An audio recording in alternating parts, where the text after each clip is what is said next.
আসসালামু আলাইকুম ওয়া রাহমাতুল্লাহ। সুধী দর্শক, দেশের প্রধান প্রধান জাতীয় দৈনিক পত্রিকার শিরোনামে স্থান করে নেওয়া গুরুত্বপূর্ণ খবরগুলো নিয়ে হাজির হলাম আপনাদের সামনে।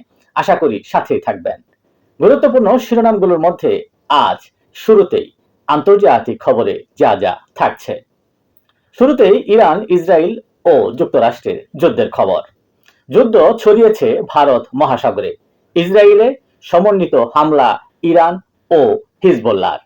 শ্রীলঙ্কা উপকূলে ইরানি জাহাজে মার্কিন হামলায় নিহত 87। যুদ্ধের তীব্রতা ক্ষয়ক্ষতি বাড়াচ্ছে। যুদ্ধের তীব্রতা বাড়ছে, নিহত হাজার ছাড়ালো। ইরানি যুদ্ধজাহাজে হামলা, মার্কিন সাবমেরিনে নিহত 87। ওয়াশিংটন পোস্টের প্রতিবেদন। ফুরিয়ে আসছে যুক্তরাষ্ট্রের প্রতিরক্ষা, হিসাব করে করতে হবে ব্যবহার। ইরানের সামনে আর কোনো পথ খোলা ছিল না। প্রতিবেশী দেশে হামলা প্রসঙ্গে পেজেশকিয়ান একথা বলেন। যুদ্ধের রসদ নয়, আক্রান্ত হিসেবে সমর্থন চাই। ঢাকায় ইরানি রাষ্ট্রদূত এ আহ্বান জানান।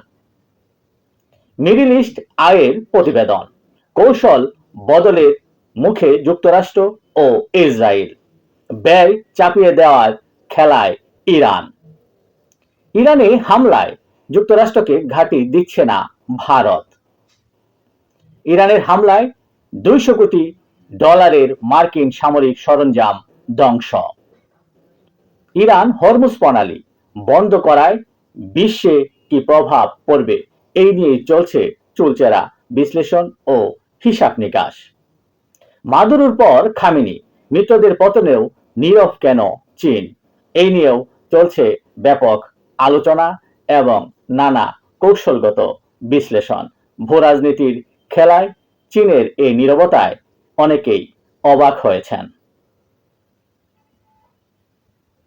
কানাডার প্রধানমন্ত্রী বলেছেন বিশ্ব ব্যবস্থা ভেঙে পড়েছে।